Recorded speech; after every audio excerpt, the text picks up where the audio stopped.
Hello friends, my name is Prajwal और आज हम डिस्कस करेंगे एसएससी एग्ज़ाम्स में और भी अदर जो कॉम्पिटिटिव एग्ज़ाम्स होते हैं, specially SSC, CGL, CHSL, MTS, इन एग्ज़ाम्स में इंग्लिश की क्या स्ट्रेटजी होनी चाहिए और स्पेशली ऐसी स्ट्रेटजी जिसमें ऑलमोस्ट सारी प्रिपरेशन जो है वो फ्री ऑफ कॉस्ट है। इसमें आपके पैसे नहीं लगते हैं मोस्टली। इसका मैं एग्जांपल हूँ। मैंने कोई भी पेड कोर्सेज़ वगैरह एसएससी एग्ज़ाम्स के लिए इंग्लिश में नहीं किए थे। ये मेरे कुछ स्कोर्स हैं। 2022 प्री में मेरे 45 मार्क्स थे 50 में से। 2022 के जो भी मेंस रिसेंटली हुआ लास्ट मंथ, उसमें 115 मार्क्स है। गिवन दैट पेपर थोड़ा सा डाइसी आया था इस बार इंग्लिश में। एओसी का एमए का एग्जाम हुआ था मटेरियल असिस्टेंट का, उसमें 50 में से 46.25 मार्क्स थे। और सीयूईटी पीजी का ये एंट्रेंस टेस्ट होता है यूनिवर्सिटीज़ का, उसमें 99.96 परसेंटाइल मेरा था। आप हिंदी मीडियम से हो चाहे तो आप इंग्लिश मीडियम के हो, उससे कोई प्रॉब्लम नहीं होता है, क्योंकि भाषा सीखना एक अलग बात होती है। आप मैथ्स पढ़ के सीख सकते हो, आप रीजनिंग जान जाओगे, जीके थोड़ा रट लोगे, 1-2 महीना आपको आ जाएगा। पर लैंग्वेज सीखना, फिर चाहे वो कोई भी लैंग्वेज हो, चाहे वो रशियन हो, चाहे हिंदी हो, चाहे बंगला हो, चाहे इंग्लिश ही हो, उसको सीखना एक कंटिन्यूस प्रोसेस होता है। तो अगर आपका शुरू में वो फ्लुएंसी या वो एक्यूरेसी नहीं बन रही है लैंग्वेज में, तो आपको फ्रीक आउट करने की ज़रूरत नहीं है। ये मैथ्स जैसा नहीं है कि आप भाषा सीख गए आपको 100% आ जाएगा, नहीं होता है ऐसा। हमारी पूरी तैयारी इंग्लिश मीडियम में हुई है, फिर भी ऐसा कई बार नहीं हो पाता, हमसे भी क्वेश्चन गलत होते हैं, नहीं तो मेरे 50 या 135 आ जाते पूरे पूरे। इसलिए लैंग्वेज में आपको पेशेंट होना पड़ता है, आपको आराम आराम से चलना पड़ता है, ग्रेजुअली इंप्रूवमेंट आपको देखने को मिलती है। आइए देखते हैं क्या स्ट्रेटजी होनी चाहिए इंग्लिश में एसएससी एग्जाम्स के लिए, पर्टिकुलरली सीजीएल एंड सीएचएसएल। सो ये मेरे कुछ वो हैं सोर्सेज जो मैंने फॉलो किए थे, और ये सोर्सेज बहुत ही अच्छे सोर्सेज हैं। ये सारी सोर्सेज यूट्यूब पर फ्रीली अवेलेबल हैं, आप इन्हें ज़रूर चेकआउट करें। सबसे पहला है डिवोशन इंस्टीट्यूट का चैनल।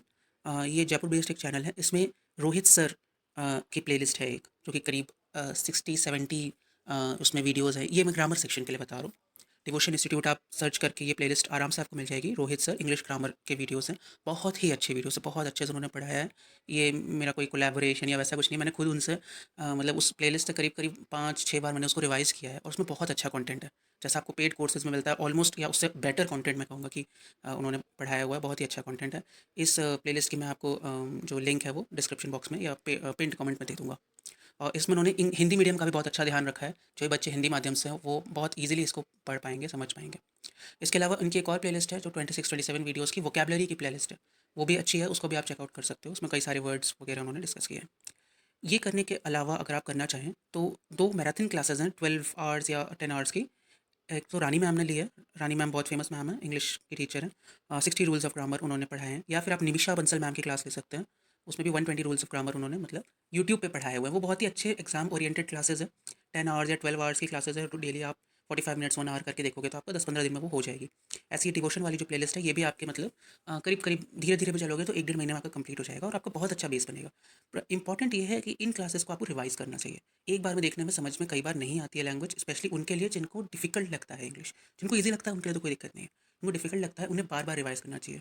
क्लासेस से रिवाइज करने से एक फ़ायदा ये होता है कि लैंग्वेज में आपकी फ्लुएंसी जल्दी बनती है, बुक्स से वो होना थोड़ा मुश्किल हो जाता है। इन दोनों प्लेलिस्ट को आप कर सकते हैं। इसके अलावा मैं एक प्लेलिस्ट अपनी तरफ से जोड़ रहा हूँ। इस प्लेलिस्ट में मैंने वो सारे वीडियोज़ इंक्लूड किए हैं यूट्यूब के। मैंने खुद की बनाई हुई अपने मतलब कंपाइल की हुई प्लेलिस्ट है। तो मैंने सारे वीडियोज़ इंक्लूड कर लिए हैं, जो कि अच्छे वीडियोज़ हैं, जो एग्ज़ाम ओरिएंटेड हैं, जिनसे एक्चुअली मेरे पेपर में क्वेश्चंस मिले मुझे। उसमें एक स्टडी विद भाई चैनल है, मुझे एग्जैक्ट नेम नहीं पता। उसमें उन्होंने बहुत अच्छे प्रीवियस ईयर बेस्ड कंपाइलेशंस बनाए हैं। किसी एक वन वर्ड सब्स्टिट्यूशन का कंपाइलेशन है, इडियम्स का है। ये आपका direct sorry grammar previous year questions के ऊपर है। और भी है, एग्जैक्ट याद है, साइनो एंटो, हाँ साइनो और एंटो का है। तो इस तरीके के बहुत अच्छे अच्छे कंपाइलेशंस हैं। फ्रेजल वर्ब्स का है। तो इन सबको आप मैंने एक 15-16 वीडियोज़ की प्लेलिस्ट बना रखी है, और सभी वीडियोज़ इसमें लेंदी लेंदी वीडियोज़ हैं, 4-5 घंटे 6 घंटे ईच के वीडियोज़ हैं। तो उनको आप देखोगे आपको बहुत ज़्यादा हेल्प मिलेगी, ट्रस्ट मी। किसी को अगर बुक से ही पढ़ने का अगर मन है, तो फिर तो रिकमेंडेड बुक तो एक ही है, नीतू मैम की वॉल्यूम 1, बहुत ही फेमस बुक है, काफ़ी चलती है, आप इसको रेफ़र कर सकते हो। इससे आपको हेल्प भी मिलेगी। इसके साथ मैं रिकमेंड करूँगा कि आप एक प्रीवियस ईयर बुक ज़रूर लें। इंग्लिश में या फिर किसी भी सब्जेक्ट में प्रीवियस ईयर्स का अपना महत्व है। इंग्लिश के लिए आप पिनाकल की बुक ज़्यादा रिकमेंडेड है, बिकॉज़ अभी जो 2018 के बाद से जो क्वेश्चंस आने लग गए हैं, उनका जो वे ऑफ आस्किंग है वो थोड़ा डिफरेंट है। कॉम्प्रिहेंशन बेस्ड थोड़ा ज़्यादा हो गया है। और आप सीएचएसएल और एमटीएस के क्वेश्चंस भी उसमें से करें, पिनाकल की बुक में से। और आप किरण भी ले सकते हैं, किरण भी अच्छी बुक है, थोड़ी लेंदी बुक है, अगर आपके पास ज़्यादा टाइम है तो आप किरण ले सकते हैं, वर्ल्ड की बुक आ जाएगी थोड़ी, तो उससे भी आप कर सकते हैं ये सभी बुक। इसके अलावा मैंने कोई बुक नहीं पढ़ी थी, तो मैं आपको रिकमेंड नहीं कर सकता कि और कौन सी बुक पढ़नी चाहिए। तो इसके अलावा अगर आपके पास कोई बुक है, तो आप उसी से काम चलाएँ, नई-नई किताबें ना खरीदें। आप कंटेंट कंप्लीशन पे और प्रैक्टिस पे ज़्यादा जोर दें। जी हाँ, एक इम्पॉर्टेंट टॉपिक इसमें ये है कि आप प्रैक्टिस पर ज़्यादा जोर दें। जो भी आपका प्रीवियस ईयर पेपर्स हो गए, एक तो बुक से तो हो ही गए, इसके अलावा भी जो ऑनलाइन प्रीवियस ईयर पेपर्स होते हैं, ऑलिव बोर्ड हो गए, टेक्स्ट बुक्स से जो आते हैं पास। न्यू क्वेश्चंस अगर आप नहीं भी करेंगे तो भी चलेगा, लेकिन प्रीवियस ईयर्स पे आपको पकड़ होनी ही चाहिए। 2018, 19, 20, 21 और 22 का जो अभी हुआ, इसके CGL, CHSL, MTS, CPO, ये चारों के अगर आप पेपर कर लेते हो, इतना भी आप करके चले जाते हो ना, तो आपकी 60% 70% प्रिपरेशन हो गई है, आप मान के चलिए। And believe me when I से दिस, मैंने कंटेंट उतना नहीं पढ़ा है जितना मैंने क्वेश्चंस प्रैक्टिस किया है, बिकॉज वही क्वेश्चन ले दे के रिपीट हो जाते हैं। इस बार भी हुए हैं, जो जिसने भी मेंस दिया होगा उसने वो कैप के क्वेश्चन देखे होंगे, वो repeat as it is one word उठ के आ रहे हैं प्रीवियस ईयर्स। तो बहुत इंपॉर्टेंट है प्रीवियस ईयर क्वेश्चन को करना। कॉम्प्रीहेंशन की बात कर लेते हैं। कॉम्प्रीहेंशन बहुत से बच्चों के लिए अक्सर तर्क बन जाता है। मेंस में देखा गया कि काफ़ी लेंदी लेंदी पैसेज तो नहीं, बट काफ़ी एम्बिगुअस टाइप के पैसेजेस भी देखने को मिले। और पहले इतना वेटेज या वेटेज कहीं या फिर पहले इतना कम्बरसम नहीं होता था कॉम्प्रीहेंशन को प्रिपेयर करना, बट अब थोड़ा सा उसका वेटेज जैसे बढ़ गया है। जनरली लोग रिकमेंड करते हैं कि न्यूज़पेपर आप पढ़ें, द हिंदू, इंडियन एक्सप्रेस वगैरह पढ़ें। पर मेरा ऐसा मानना है, मतलब मैं तो पढ़ता हूँ, मुझे तो अच्छा लगता है, बट बहुत से नए बच्चे जो भी मतलब, या फिर ऐसे बच्चे जिनका हिंदी मीडियम है, सडनली वो पेपर उठा कर उनको बहुत बोरिंग लगता है। वो एकदम मतलब उनको कुछ समझ नहीं आती हम क्या कर रहे हैं। ऐसा मैंने ऑब्जर्व किया है। पेपर पढ़ना तो अच्छी बात है, बट वो 2-3 घंटे उस पेपर में ही वेस्ट कर देते हैं, जो कि एक सही प्रोसेस नहीं है। अब हर सब्जेक्ट का अपना एक वेटेज है। आपको जीको को भी टाइम देना होगा, मैथ्स भी इंपॉर्टेंट है, आपको सब कुछ साथ में लेकर चलना है। कंप्यूटर टाइपिंग बहुत ज़्यादा इंपॉर्टेंट हो गया है, आप फेल हो गए तो सब कुछ फेल हो जाता है।